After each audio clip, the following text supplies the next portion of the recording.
Holly, thank you for joining me today. You're an expert in a field which I believe so many of us could benefit from. So, if you wouldn't mind, would you mind sharing a little bit about your journey and how you got into the position you're in just now? Sure. It's not a short story, I will tell you that.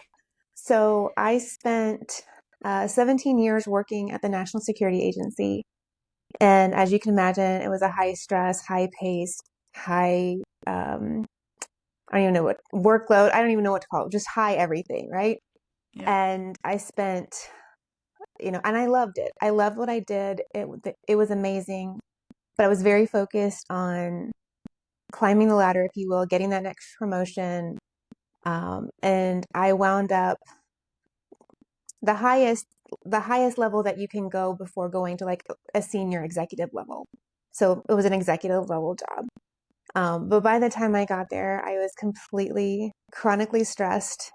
And looking back, I'd say I was chronically stressed for at least a decade and totally burnt out. And so come it was like 2021, and I looked at my husband. He'll tell you it was 2020, but I say it's 2021. I looked at my husband and I'm like, I can't do this anymore. I can't. I'm going to kill myself if I keep up with this stress level, this pace. I'm not, and before I even got to that point, I had had a health journey of losing weight and trying to get my health under control. 2019, I found myself weighing like over 350 pounds. I don't even know exactly how much I weighed at that point, but that was another like turning point where I looked at my husband and said, I can't do this anymore. Something's got to give, or I'm not going to see the kids graduate from high school, much less college or anything else. And he was very supportive in that. And so I reached out to a coach um, who helped me through that. And I lost quite a bit of weight. And that kind of started my health journey in terms of just physical health, but then also realizing that with physical health comes mental health and emotional health and spiritual health and all of the rest of it. Um, and so I realized that I was not in a good place, um, mentally, emotionally, even though like physically I was okay. Like I had lost a ton of weight. I looked really good, right? Like, but the rest of it was not there just with the stress and everything that I was going through. So we agreed that I would resign from my job. People look at me and they go, you only had 3 years until you qualified for federal retirement. What's wrong with you? And I'm like, that's what was wrong, right? Like, that's Yeah. 3 years. It wasn't worth 3 years of my health and my sanity to stay. So, 2022, I resigned. We moved from Maryland to North Carolina, and I went into full-time health coaching. So that's the longer Yeah. story. That's like a very short snippet. I love that. Yeah. So, you mentioned like your mental, spiritual, emotional, physical, and it's all one thing, Yeah, right? it I is. kind of, that's what I tell, people that reach out or just, that people I speak to, your clients, whoever it is, that it's not just about how you like your how much you can lift in the gym. It Hmm. very much is. It's everything. Yeah. It's everything. But it's a snowball effect, and it goes both ways. Like if one part of it, if your mental health starts to dip, other parts start to dip too. But if your mental health starts to increase, same with your physical, like it kind Mhm. of snowballs. Yeah. Yeah, I'm they're all curious. connected. Yeah, absolutely. Your story's so inspiring. It really is. Just that, even that few minutes that you just said, I was nodding, and I'm kind of, yeah, it's really cool. I'm curious what the transition was like from your 9 to 5, or probably more than that, working for the government to now you're on your own, like self-employed, doing your coaching. Like, what was that transition Yeah. like? It was, I don't know, like it was easy. Yeah. Just, when I very slowly like reduced my hours when I was at the office when I was working, and like I made a really slow transition out of that because I wanted to make sure I left my team with everything that they needed, right? Hmm. So I wanted to do that transition well. So I very slowly reduced my hours. But when we finally like packed up the moving truck and like hit the road and like we drove into North Carolina, like I just felt this weight completely lift. Yeah. I have a very vivid memory of like coming off Highway 40 onto like a backcountry road to get to the new house. and it had rained and there was a rainbow. And I just thought, okay, God, like I see you. I see you. Yeah. Um, I just and got so, goosebumps. you know, it was just, I was just so much lighter. I was just so much lighter. And then, um, you know, I love coaching and I love seeing other people kind of have the same aha moments in their own way that I had in my own journey. Mm-hmm. So it was a pretty easy, like no brainer transition for me. Yeah. You just had to kind of go through the storm to get there. Yeah, exactly. Yeah. But it's such a rewarding, I feel like in any type of coaching position, helping others and seeing them succeed, seeing them like come through their own, I guess, insecurities or whatever they're battling, Yeah, and like walking them like through that, and then them having the aha moment. It's just, I mean, it's the most rewarding thing ever. Even absolutely. I had a client last week, and she's not a fan of like weighing in. She Hmm. hates the scale, it's triggering. So I said, like, we don't have to do that. There's other mechanisms we can use to track. And she had a physical with her doctor, and we've been working together for I don't know, say like 3-4 months maybe, Okay. probably 4 months max. And she was nervous to like get weighed in and everything, and I was a little nervous, and I'm like, if she doesn't see the scale drop, she's had a bad experience before with a scale with a trainer. She told me there was a trainer that she worked with after 6 months, and she lost like half a pound, and the trainer was like, "That's great," and my client was like, "Are you serious? Like 6 months and only half a pound?" So I was Yeah. a little nervous. I was like, "Oh goodness!" And then she texted me, and she was down 9 pounds. Oh, And just awesome. that, and it was literally just like, visit went well, lost 9 pounds.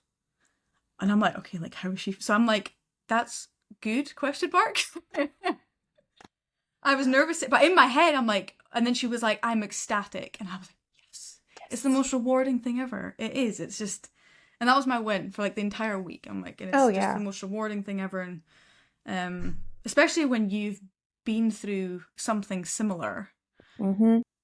and seeing people struggle, but then also doing something about it, it just makes you even that bit more passionate. Yes.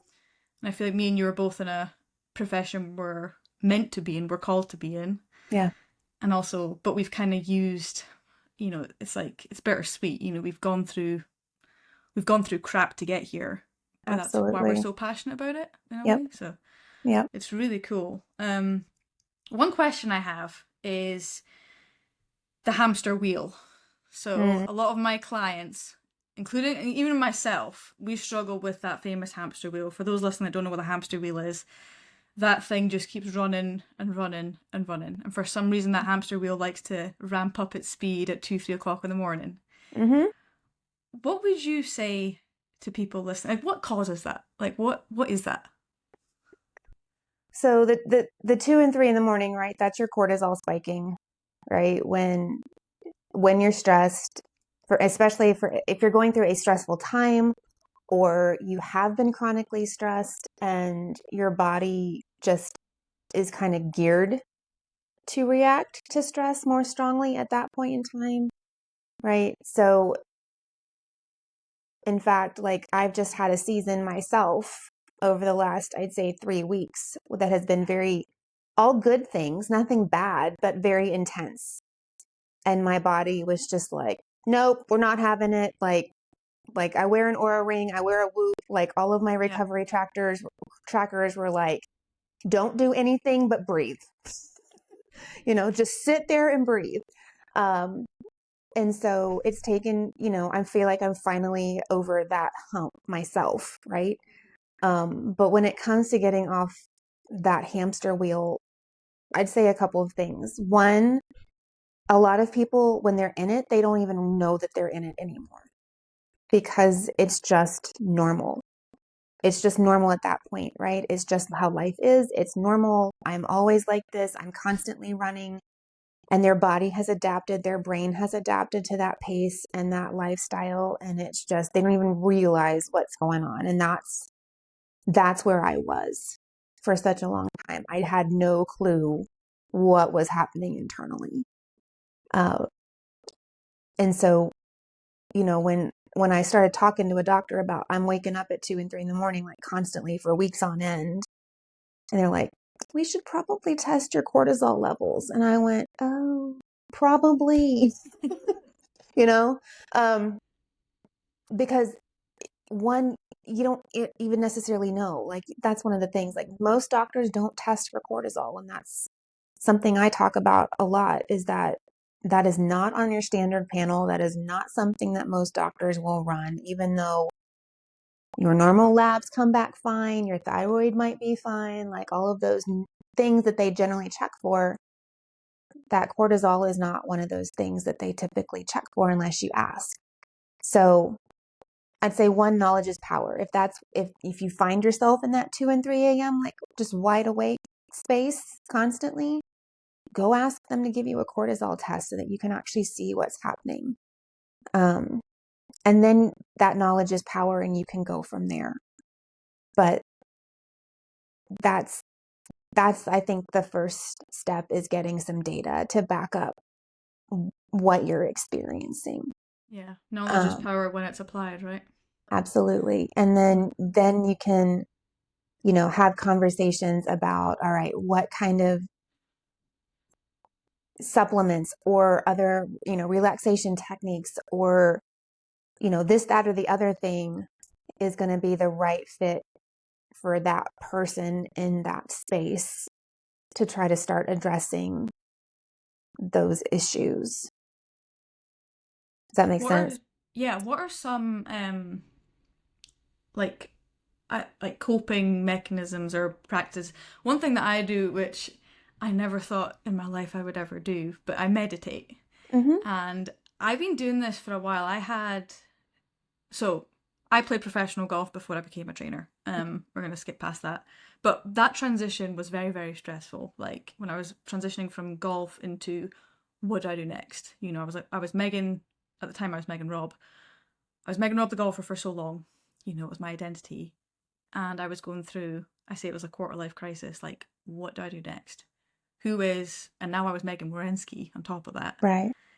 And a lot of, there was tons of anxiety with that. And I actually did end up going to speak to someone. I went to a therapist for a while. Good. And even then, it took me a while to kind of break down the barriers a little bit. But even then, she suggested meditation. Mm-hmm. I was like, I'm not doing that. I was like, that's weird stuff. But it got to a point, it was so bad. I could not, that hamster was, I don't know how he was still running. I could not calm down my brain. I was like, do you know what? I'm going to try it. And the first time I did it, I actually fell asleep for like 2 hours. And then I did it again. I fell asleep again. And that was like the emotional kind of come down. Mm-hmm. And almost like the practice of being still not only was like my mind calming down, but I was so exhausted from my mind racing that my physical body was like, you need to just sleep. Yeah. So that's one thing I'm familiar with, is the meditation. But is there any other coping mechanisms? Oh, I don't know what you call them. there's tons. Everything from, I would say like no tech options, right? Like meditation, unless you want to use an app or something, but meditation, prayer and meditation, deep breathing exercises, right? You could do cold plunges or cold showers, things like that. There's grounding, go stick your feet on the bare ground and sit there. Any of those kind of options, like, a lot of people, I think, or at least my algorithms, right, are set to see a lot of that kind of thing. And a lot of people, I think, go, oh, that's just like voodoo, woohoo, like it doesn't actually work. No, it does. There's science. It does. There's actual science behind all of it, right? A stubborn Scottish girl says it does, and it does. It does. It works. But then there's also things like higher tech options if you are into that, right? Where I have been in a season where, like, I have been out of my former job now for almost 4 years, but my body is still recovering. Mm-hmm. And so I have added things like I've gotten a vagus nerve stimulator that I will wear at night before I go to bed to help stimulate the vagus nerve, stimulate the parasympathetic nervous system, help my body relax, calm down. I'm trying to raise my heart rate variability. It's been something I've been tracking. It's been historically very, very low. Mm-hmm. So I'm working on doing things to raise that, which is an indicator of stress resilience and stress recovery. And so that's an option. I got, what else? I mean, there's just even wearing a device to track things to know like Mm-hmm. what how your body is performing, how it's recovering, I think, which is why like I started wearing a Whoop band a couple of years Mm-hmm. ago. I got an Aura ring for Christmas just to because I was curious how they differed or how they, compared. And We're so um alike. they are, The exact generally same. speaking, Yeah. yeah, generally speaking. I had a Whoop for when I was playing golf, and then I just made the switch to the Aura Ring earlier this year. Similar, like what was a birthday present to myself. Yeah. But it's good because it does give me insight. And people ask Hmm. me like, why I wear it, and I'm like, well, I do say I'm like I'm curious and I want to track everything. And if something's out of whack, I kind of know about it. Honestly, it knows Yeah, it before I do. it does. And like if a sickness is coming up, or I'm prone to migraines, so that can kind of come up. But it's funny when I've had a couple of people say like, "Oh, well, I wouldn't want to know that's too much." But I tell them like, look, like, you know, you need to step one's awareness. If you're not Mm. aware of what's going on, then you can't make changes to, improve it, whatever that may Yeah. be. Yeah. Well, and for people like me who are, high achievers, high performers who tend to just push through, right? It's actually validating and often like gives me the permission I need to not push through, Mm-hmm. if that makes sense, right? Like, I don't need it to tell me I feel bad, or I don't need it to tell me I didn't sleep well, but it's that second kind of, it's that, what am I looking for? A check and a balance, I guess, a check and balance against, okay, no, today you really like, you didn't like, you're not good. You're not okay. And you do Mm-hmm. not need to go to leg day today. Right? Do you do like how disciplined are you with listening to it? I am getting better. Mm-hmm. I am definitely getting better. So like, I mean, like I It's said, hard. It's it is hard. hard. It is hard because in the last couple of years have been just a very, I don't even like, I don't want to say humbling, but also just like, I guess maybe humbling is the right word because 2 years ago, almost exactly 2 years ago, I had knee surgery. And before that, like I go to burn boot camp, that's my thing. I had a streak of 90 days. Like I never missed a camp leading up to that surgery because that's just me. That was just, I mean, I'm just a doer. Like I just do it, right? And it didn't matter how I felt. It didn't matter what was going on. I modified if I needed to, but I still, no, I'm going, I committed, I'm doing it. And ever since that knee surgery, I've had to learn like, do you know? It's very hard, like It is with very. that type of trait where it's I mean going back to the streak, a little bit type A. I can Mm-hmm. totally relate to that. But also like the high achiever mindset, it's like you go above and beyond the average person and you Yeah. power through, but I tell people like it can absolutely like bite you in the arse, Mm-hmm. and I get bit in the arse every so often and I see it in my clients too. Like it can definitely it creeps up on you Yeah. and then you get to a point and you snap, whatever that looks like, and then Yeah. it's like, okay, now I'll push the reset button. Yeah. But it's like you're picking up pieces, and it's a hard thing to learn. I feel like that's something I still to this day like I find myself doing. My husband's very good at telling me to sit my butt down and just do nothing or whatever that Yeah. looks like. Sometimes I listen, but it's a hard thing to do when you do have goals, you have Mm-hmm. aspirations, and you feel like almost like you just always got to go go go. Yeah. Um, Coming from or grown up in Scotland and coming to the States, I was 18 when I moved here, so 9 years ago. Um, I didn't really notice it much when I was at college, but once I was in, uh, well, even when I was golfing, I didn't really notice it much. But now that I've been around like businesses and organizations and like in the world of work, I realize that how much Americans are just. I can see why fast food is a hit, is what I'm trying to say, Yeah. because everyone just works. Yep. That's what you guys do. So I Yep. can see why fast food is so convenient and why Mm-hmm. people do it. The UK, we're not far behind it, honestly. But even like what baffles me is the PTO days here as well. Yeah. That is like astounding to me. I think there was In like what way? In what sense? we get a lot more in the Okay. UK, a Yeah. lot more. It depends on the company, but Sure. a lot of companies here it's like 10 days PTO. That is nuts. For like entry level jobs in the UK, I think you get like 30 Oh, or wow. something. Yeah, it's a lot. But my husband actually showed me an article a few months ago now, and apparently the workers in the UK are the happiest workers. I don't know out of like how many countries, Yeah. but which is kind of funny because when I was growing up, my mum and dad weren't. Well, my dad still works, but I wouldn't exactly say he's happy in his job. But it's the culture here. I think that's Yeah. why I fit in because I do like it because they're hard workers. But then the day is as well, like you have to have that downtime and it's balance, and Right. not a lot of people take that. Or even No. if your PTO is 10 days, I mean, it's not a lot to kind of reboot. No. And Um, I'll share that like when I was working, I mean, I certainly took vacation, right? It wasn't that I didn't use my vacation days or whatever. However,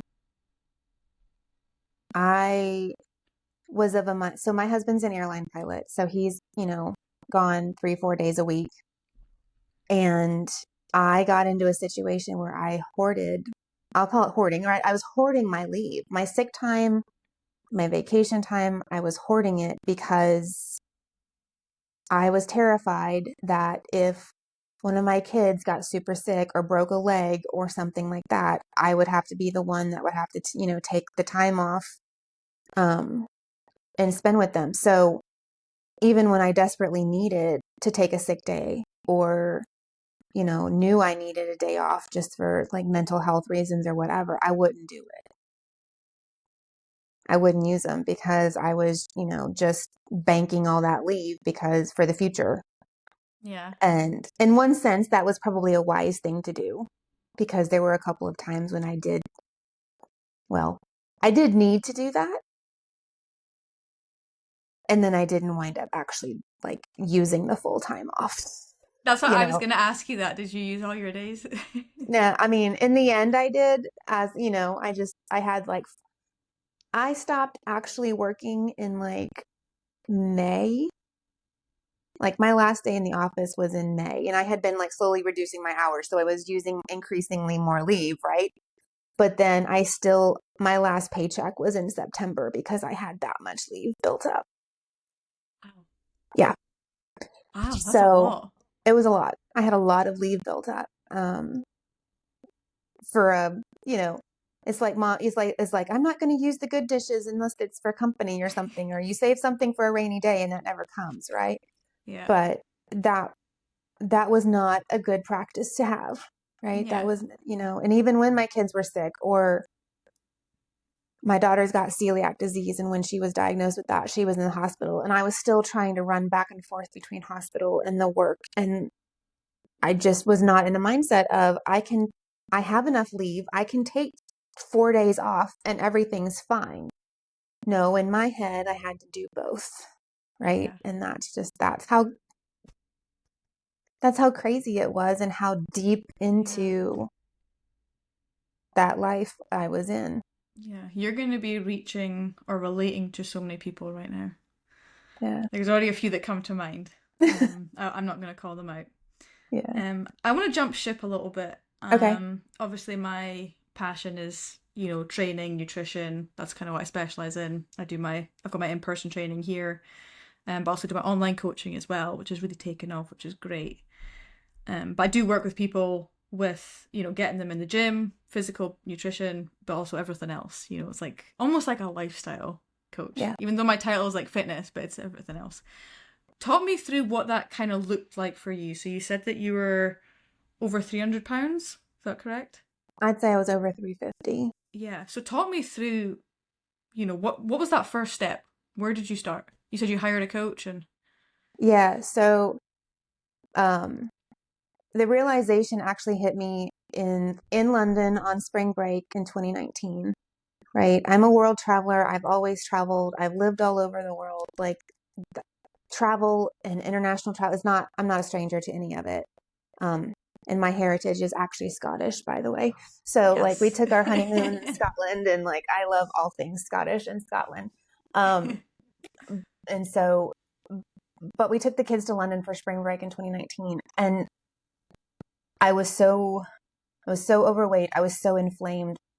I was so miserable that just normal touristy walking around, going to see the sights, had me coming back to the hotel room in absolute pain and tears. And that's when I knew, like, I can't keep up. I can't keep going like this. And so I reached out to a coach, and basically I was like, I am willing to eat cardboard. I don't care. But I need you to tell me what to do, because I don't have two brain cells to rub together to come up with, anything. We were eating out a lot just because kids' activities, but also like I couldn't ever remember to actually thaw anything for dinner. And then if I did thaw something for dinner, I didn't have enough energy to make dinner. Yeah. I mean, I was in a really vicious cycle. And so she's like, okay. And she actually worked with a specific like weight loss plan program. But it was what I needed at the time, because, she was telling me, okay, this is what you're going to do, and this is what you're going to eat, and this is how much water you're going to drink, and, just do it. It was like, okay, Yeah. and within 2 weeks, I think I'd lost like 20 pounds in the first 2 weeks, most of which I know was water, right? Like, that's how badly inflamed I was. But also within that first 2 weeks, like the brain fog started to lift, and I actually started to feel like I had some energy. And so I went on to lose about 150 pounds total over 15 months. So, it wasn't like I kept up that crazy kind of rate of weight loss. I didn't, like, things evened out. But, I'd say just through that, learning how to regulate my eating patterns, stop drinking the 3 venti Starbucks mochas every day, because we had one at work, and that's what I was drinking instead of water. Yeah. So eliminating all of that sugar and caffeine. But yeah, I mean, not only did I get my energy back, and I was able to do things like with my family, I actually got my relationship back with my husband and my kids. Right? That aside from actually the resigning from my job, that was probably the best yes I've ever said. Right? In terms of physical health, mental health, emotional health, right? I got it. It all came back because I decided I had to get my physical health in check. But as we said before, they're all related. But my kids remember that time as like, I was angry mom, grumpy all the time. Like, my son would spend his free time in the basement because he just didn't want to be around me, because I was not fun. I was not a fun mom. And so I was able to repair relationships with the kids. My husband and I stopped being like, we were like ships passing in the night in terms of just logistics, who needed to go where and when. And that was pretty much it. But we were able to. How old were your kids when you were going through this, if you don't mind me asking? So in 2019, let's see, my daughter actually turned 7 in London that year, and my son had just turned 10. Yeah. Wow. So they were young. Yeah. They were young. But old enough to know what's going on. Old enough to know that, old enough to know things were not right. Mm-hmm. Yeah.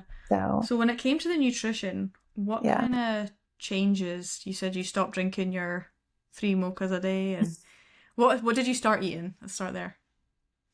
So I started eating that. I'll say that plan was like, some of it was prepackaged, right? But that, like I said, it was what I needed at the time, mm-hmm. right? It's not what I do now, because I've grown and I've graduated, and obviously, like, I can handle making meals now.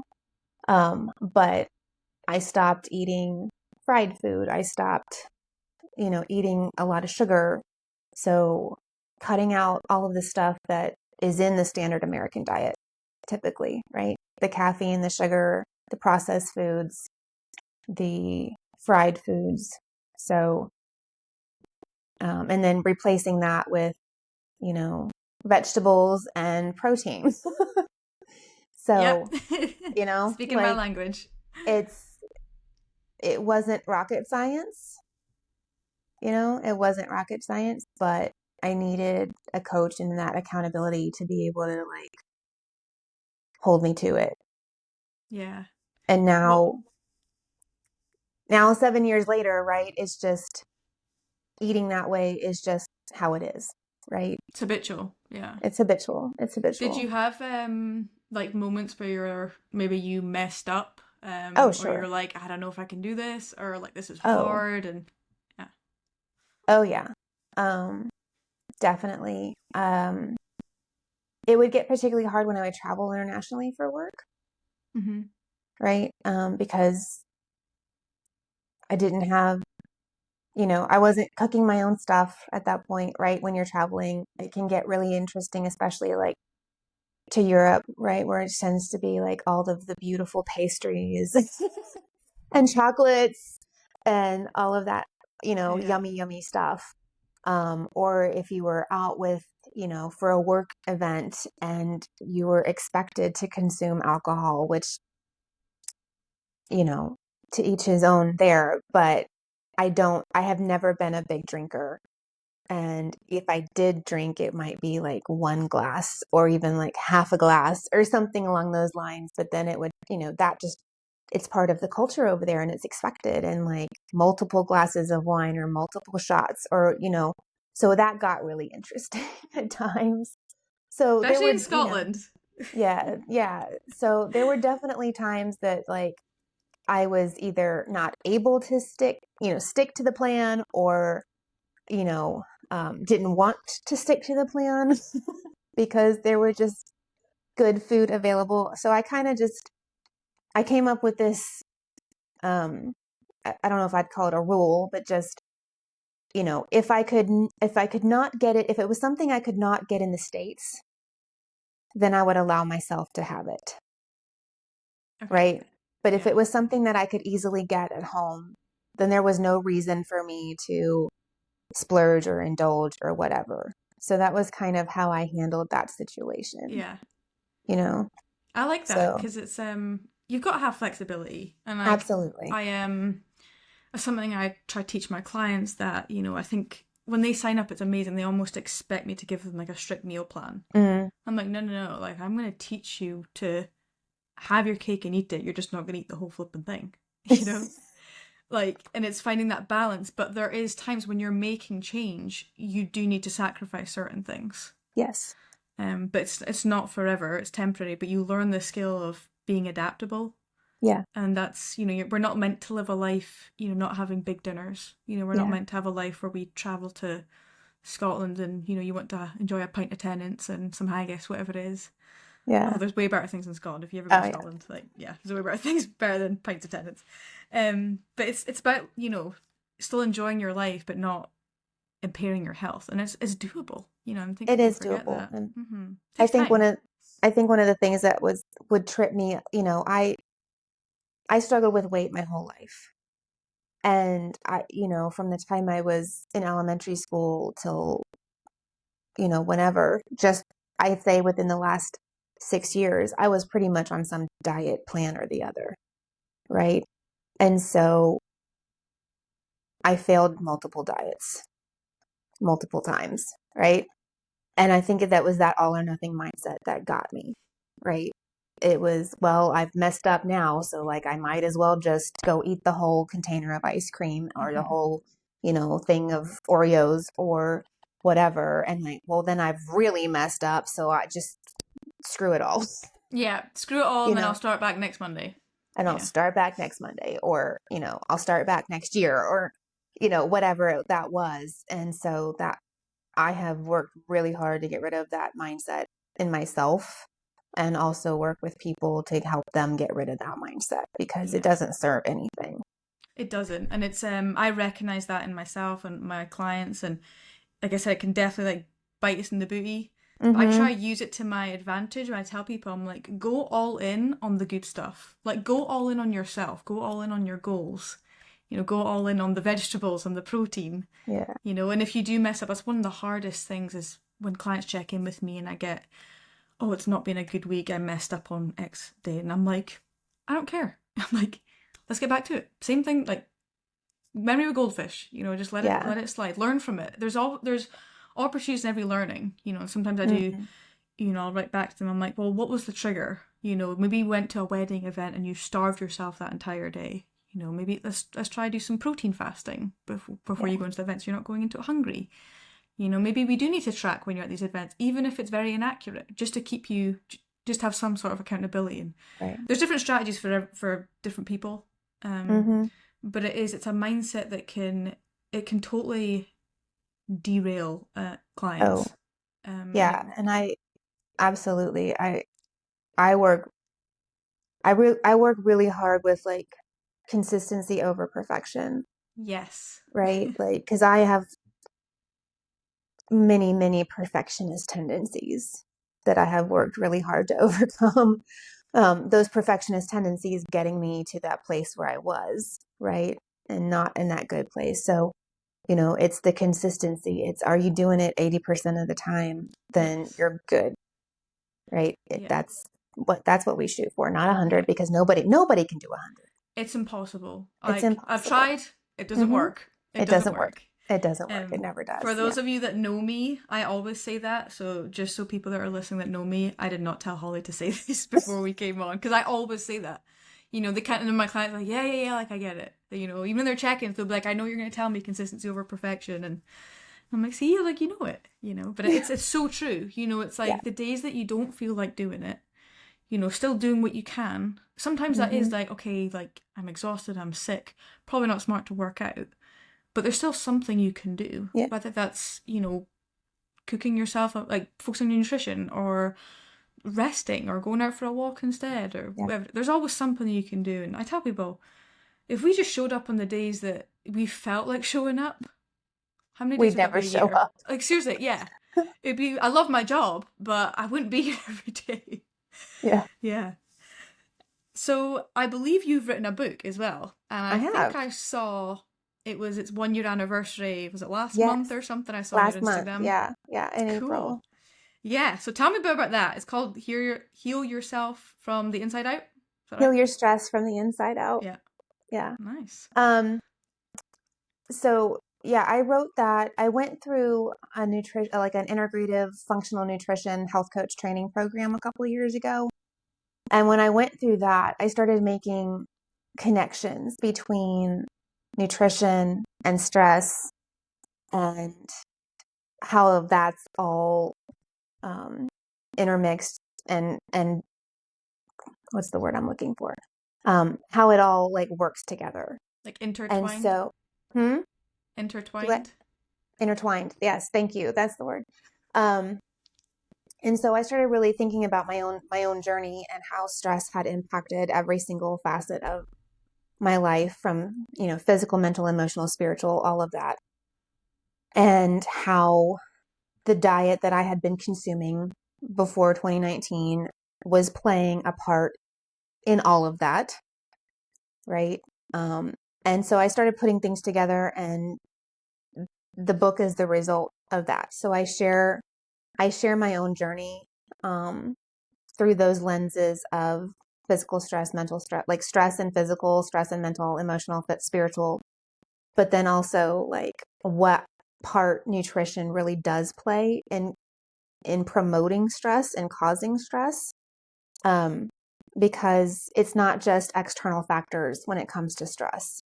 It's internal factors as well. So what we eat has a big part to play in whether our body is stressed, how we react to external stress, and those kinds of things. The gut brain connection, it's all there, right? So if we're not feeding our gut good stuff, our gut cannot make the neurotransmitters that our brain needs so that we can have good mental health and emotional health. So they're all connected.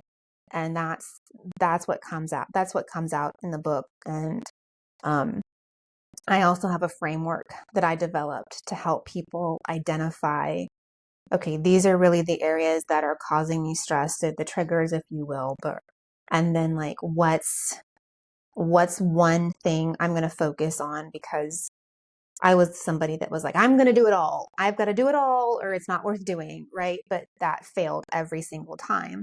So it's like, okay, I'm going to pick one area to focus on, and then I'm going to pick one thing to do in that specific area. And if I can do that consistently for 2, 3 weeks, then I know that that thing works for me right now in my life where I am at this moment. It might not have worked 2 months ago. It might not work 2 months from now because life's constantly changing. But right now it works and I can do it. Yeah. And if it doesn't work, then I'm going to go back and reevaluate and reassess. Okay, why didn't that work? What else can I try? So just that framework, I call it the AIR framework. And so assess, implement, revisit. So that's what's in the book. Yeah, that sounds cool. That's on Amazon, right? I think It is, yeah. Yeah. So Nice. I've got it here. It looks like this. Yeah. Nice. Yeah, I'll definitely need to give it a read. Do you find working with clients that you're noticing like a pattern with certain like personality traits and stress? Like, Yeah, do I you think see like there's certain people that are coming to you for help and they all kind of have this like maybe it's the all or nothing mindset or maybe it's I yeah. don't know. Yeah, there's a lot of all or nothing mindset. There's a lot of type A high achievers, right, who get stuck in that stress cycle that we talked about, where they just don't even kind of realize that they're in it. I mean, our bodies can actually get addicted to the stress hormones, Mm-hmm. right, which then it raises the threshold, I guess, so that Mm-hmm. like our bodies think that it can take more and more and more when it really can't. You know, so people like that. I see a lot of people like me, like I was. Yeah. It's interesting. It's also quite scary. Like I'm sitting here and said I'm 27 now, and I can already relate to a lot of like what you're saying. And I'm like, I don't want to do that. Yeah, I don't no. want And to. I mean, that's Yeah, why I do what I do, right? Like I'm yeah, 47 and I don't want you or anybody yeah, else to go down that road, right? Like yeah. And it's hard as it's not well worth because I it. feel like there's almost like a stigma around right now, and it's like the harder you work, the longer hours you work, the less you sleep. It's like you're almost like praised for it a little bit. Um, and like Yeah. if you take time off, it's like I have this feeling when I take time off, I almost get a sense of guilt. Like I should Oh be yeah. doing something. And I hate it. And like I Mhm. do have to tell myself, I'm like, Megan, like you not that I deserve it, but it's like you need it Yeah. sort of thing. And I know there's people out there that yeah, they feel guilty, especially like in their jobs. Again, I've got a couple of people that come to mind. You know, if they take time off, it's like, well, people are relying on them. And now if they take time off, they're kind of other people have got to do their work while this person's away. So a lot Yeah. of guilt can be surrounded with taking time off and A lot of guilt. Yeah. yeah. Absolutely. And that not only like does somebody else have to fill in for me, but then also like I'm going to have to play major catch up when I get back. Yeah. And So is it really time off? Not really. no, it's not. You know, I was in a job where I couldn't take my work home with me, Yeah. and yet I was still constantly thinking about work Yeah. and, you know, getting up at ridiculously early hours to get in and get a jump start on the day. Yeah. And That reminds me. Did you ever wake up feeling like you're already behind for the day? oh, yeah, all the time. Yeah. Yeah. It And never that's something stopped. I hear a lot with my clients is like, you know, even when they check in, it's maybe nothing to do with like nutrition or training, like, oh yeah, that's fine. But this, and I wake up and I'm behind, and this is happening at work, and this is happening at home, and da da da da. And it's like trying to balance all that. And I tell people as well, like it's so true. It sounds a little cliche, but you really do have to love yourself before you can love anyone else. Oh, yeah, You know, because if 100%. you love yourself or you put yourself first, other people benefit that. Like going back to you and you and your kids. You know, as soon as you started putting yourself first, angry mum kind of, you know, He flitted went away. away eventually. Yeah. Okay, last question I've got for you, and then we'll Okay. kind of wrap up there. For those that are listening, if you could give them if they're sitting there right now and they're like, this is me, I want to do something now, like what's one thing they can apply like right now, like today, to get them just started on this, whether it's a fitness journey, a health journey, like stress management journey, whatever the journey is for them. Right. What would you say is the first thing they should do? Start small, Mm-hmm. right? Find something, whether it's, replace one soda or one coffee a day with a bottle of water or, a glass of water, or, take a 10-minute walk after dinner because you've been sitting in the office all day and you haven't moved your body, or, you know, eat some protein and healthy fats with your breakfast instead of, grabbing the donut because it's easy, or just not even having breakfast but drinking coffee on an empty stomach, right? That's not good either. That spikes your adrenaline, which spikes your cortisol. So, just it doesn't have to be anything monumental. It can be something really small. Like, any of those suggestions, right? So that's what I always recommend to people. I was like, we're going to start small because you can't change everything at once. We're going to pick one small thing and we're going to just focus on that because the brain can handle one small change. And I think people underestimate the power of these small things. Oh, they do. Done over time, this is what leads to amazing results. Yes. Like I think to, being a golfer, how many 3-foot putts did Tiger Woods practice? Yeah. It's like how many sips of water do people have throughout the day? It's the tiny little things that add up. Mm-hmm. It's not all going from 0 to 100 one day a week. Right. It's like it go back to the kind of all or nothing, just showing up, and every day, but just starting off small. I couldn't agree more. Another one that comes to mind is just, go to bed. Yeah. Exactly. Seriously, like, go take a nap. Go to bed. Put the phone down and turn off the lights and go to bed. Yes. Yeah. Yeah. Yeah. Well, Holly, I really appreciate your time and speaking. Your story is really inspiring. And for those listening, where can they find you? I know you're on social media. You've got a website. You've got a book. You're kind of everywhere. Holly Andrews Coaching is my social media handles, my website. The book's on Amazon, and I've actually got another one in the works. Nice. So, yeah, I like it. It's going to be inspiring. It's going to be a 40-day devotional, actually, based on my first book. So, nice. I'm excited. Yeah. I'm excited too. I'll link all your links down below in the show notes so people can get it too. But yeah, I really appreciate you coming on, sharing your journey. Thank you for having totally me. This has been great. Yeah. It'll be fun. I'm sure we'll be more in the future, hopefully. I hope so. Right. Thanks, Holly. Yeah.